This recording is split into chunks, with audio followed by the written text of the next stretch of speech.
Welcome back to பின்ஸ் kitchen. இன்றைக்கி வந்து இந்த தட்டைப்பயிரும் இந்த சுரக்காவும் வச்சு ஒரு சுரக்காய் சாதம் செய்யலாம். அது எப்படி செய்யறதுன்னு பார்க்கலாம். இந்த தட்டைப்பயிரை வந்து ஒரு 2 மணி நேரத்துக்கு முன்னாடியே கழுவி நல்லா வெதுங்கிற தண்ணியில் போட்டு ஊற வச்சுருக்கிறேன்.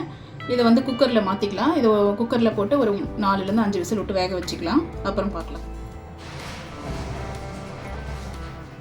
இதை குக்கரில் மாற்றிட்டு இதுக்கு வேக வைக்கிற தேவையான அளவு தண்ணி சேர்த்துருக்குறேன். இந்த குக்கர் மூடி நம்ம விசில் போட்டு வேக வச்சுக்கலாம்.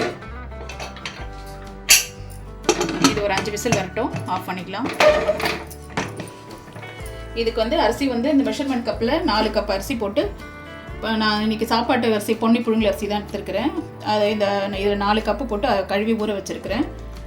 சுரக்காய் வந்து இந்த மாதிரி சதுரமாக ஸ்கியூபாக அரிஞ்சு வச்சுருக்கிறேன். இதை வச்சு நம்ம எப்படி தாளிக்கிறதுன்னு பார்க்கலாம். அது காராமணி வெந்துட்டோம், நம்ம அப்புறம் பார்த்துக்கலாம். காராமணி நல்லா ஒரு 4-5 சவுண்ட் விட்டு எடுத்துட்டேன். நல்லா வெந்துட்டுருக்கு.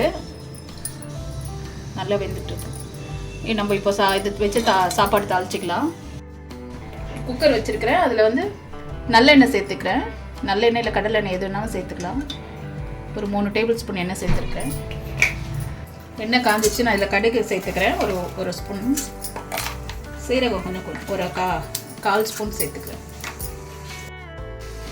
கடுகு கொஞ்சம் பொரிஞ்சு வரட்டும்.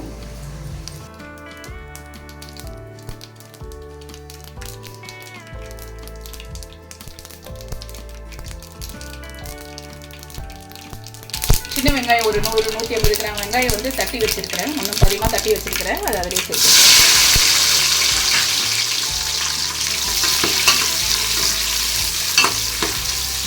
நீங்கள் முழுசாக போடுறத விட இல்லை அரிஞ்சு போடுறத விட இந்த மாதிரி தட்டி சேர்த்து பாருங்கள். இது டேஸ்ட் நல்லாயிருக்கும்.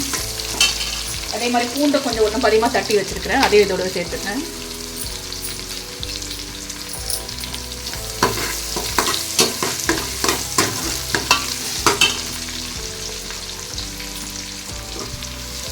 கொஞ்சம் வதங்கி வரட்டும்.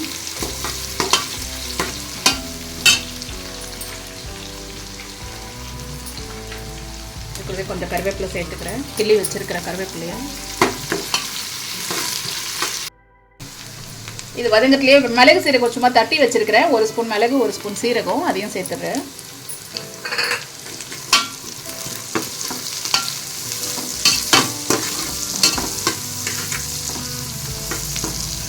சும்மா ஒரு 2 வதக்கு வதக்கிட்டு இதுலேயே வந்து தக்காளி சேர்த்துக்கலாம்.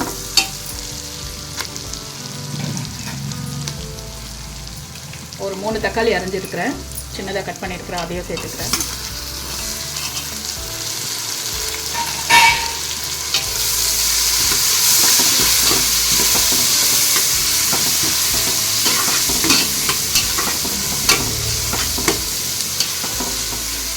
கொஞ்சம் வதங்கட்டும்.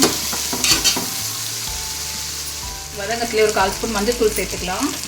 ஒரே 1 ஸ்பூன் குழம்பு மிளகாய் தூள் சேர்த்துக்கிறேன். 2 ஸ்பூன் சாம்பார் தூள் சேர்த்துக்கிறேன். இதையும் நல்லா கலந்துக்கலாம்.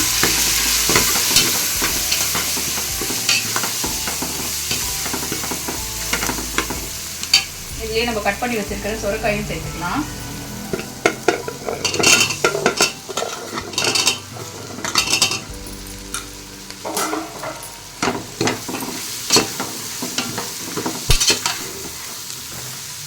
சுரக்காயோடு சேர்த்து கொஞ்சம் நல்லா வதக்கிக்கலாம்.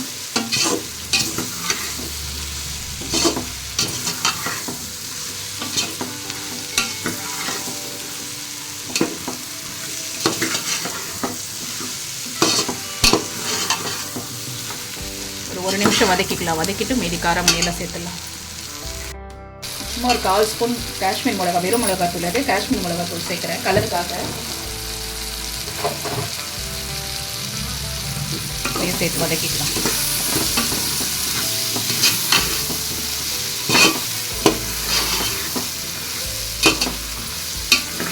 இதுலேயே நம்ம வேக வச்சு எடுத்துருக்கிற காராமணியும் சேர்த்துடலாம். காராமணியும் சேர்த்துக்கிறேன்.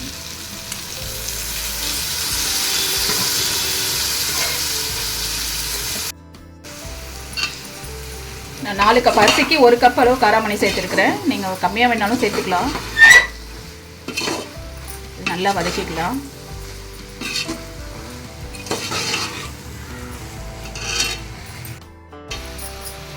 இதுக்கு வந்து நான் 1 கப்பு மெஷர்மெண்ட் கப்பில் 4 கப் அரிசிக்கு 1 கப்புக்கு 3 கப் தண்ணியும் சேர்க்குறேன். 3 கப் தண்ணினா 12 கப் தண்ணி சேர்க்கணும். அதுக்கு வந்து நான் இருக்கிற இந்த காராமணி தண்ணியும் சேர்த்து அளந்து வச்சுருக்கிறேன். காராமணி வேக வச்ச தண்ணியை சேர்த்துட்டு மீதி வந்து சாதா தண்ணி சேர்த்துக்கலாம். சுட வச்சுருக்கிறேன், அந்த தண்ணியை அப்படியே சேர்த்துக்கிறேன்.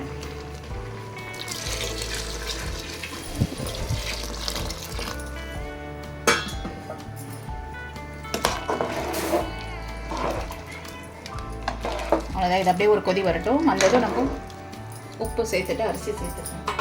தேவையான அளவு உப்பு சேர்த்துறேன்.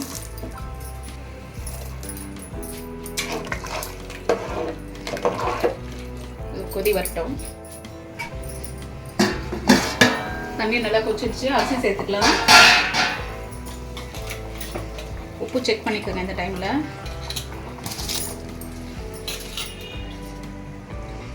உங்களுக்கு இந்த அரிசி வேகிற டைமில் சுரைக்காயும் வெந்துடும். காராமணி ஏற்கனவே வேக வச்சு தான் சேர்த்துருக்குறோம். அரிசி போட்டுட்டோம். நல்லா ஒரு முறை கலக்கி விட்டுட்டு அப்படியே மூடி வைக்கலாம். கொஞ்சம் நல்லா கொதி வந்து ஒரு பாதி சாதம் வேகட்டும். அப்புறம் டம் போட்டு விடலாம்.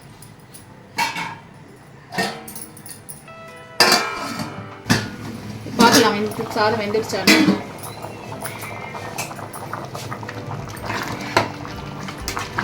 பாதி வேக்காடு வெந்துருச்சு. நம்ம இப்படியே குக்கரை மூடி அப்படியே ஒரு சிறுவாக வச்சு டம் மட்டும் போட்டுக்கலாம். சவுண்டு வரலைன்னா கூட பரவாயில்ல. ஒரு 10 நிமிஷம் விட்டு எடுத்துடலாம். இதில் வந்து நெய் மட்டும் சேர்த்துக்கிறேன். ஒரு 1.5 ஸ்பூன் நெய் சேர்த்துக்கலாம்.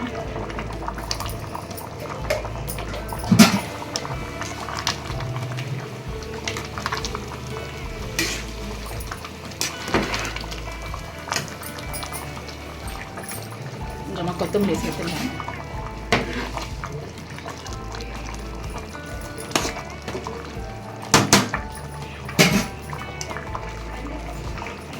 அடுப்பை ஃபுல்லாக சிம் பண்ணிடுறேன்.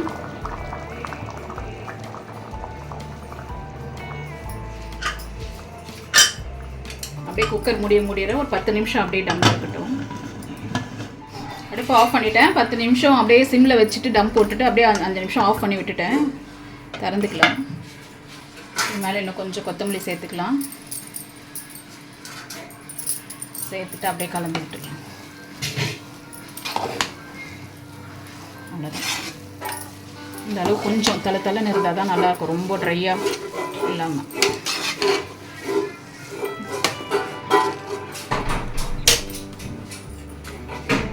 அவ்வளோதான். இதை எடுத்துக்கலாம் பிளேட்டில். அவ்வளோதாங்க. நம்ம காராமணி சுரைக்காய் வச்ச சாதம் ரெடி ஆகிடுச்சு. இதுக்கு ஒன்றும் சைட் டிஷ் இல்லாமல் ஒரு வத்தல் இருந்தால் கூட நம்ம சாப்பிட்டுடலாம். இது ஒரு முறை வீட்டில் ட்ரை பண்ணிவிட்டு எப்படி இருக்குதுன்றதை கமெண்ட்ஸில் சொல்லுங்கள். இந்த வீடியோ பிடிச்சிருந்தால் லைக் பண்ணுங்கள், ஷேர் பண்ணுங்கள், சப்ஸ்கிரைப் பண்ணுங்கள். தேங்க்யூ.